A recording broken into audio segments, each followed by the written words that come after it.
भारत के एक दूरदराज गांव में, जहां चारों ओर हरे भरे खेत हुआ करते थे, वही एक छोटा सा गांव था, श्यामपुर।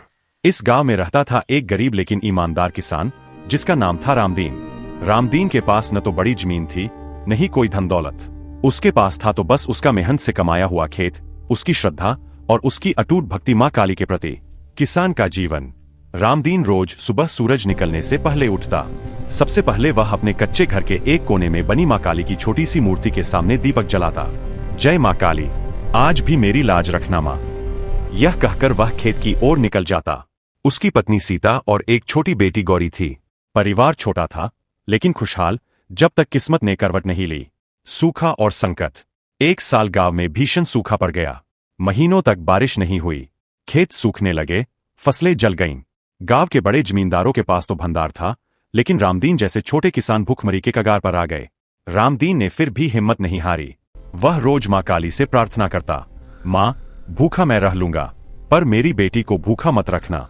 जमींदार का अत्याचार।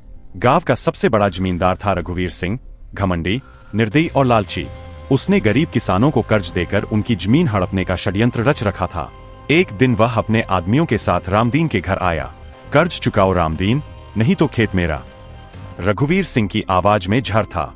रामदीन ने हाथ जोड़कर कहा, मालिक, इस साल सूखा पड़ा है, थोड़ा समय दे दो। लेकिन निर्दयी जमींदार नहीं पसीजा।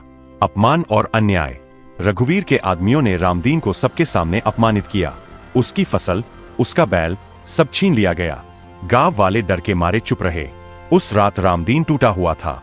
वह अकेला श्मशान घाट के पास स्थित मां काली के पुराने मंदिर पहुंचा। श्मशान में प्रार्थना। अंधेरी रात, तेज हवाएं, जलती चिताएं।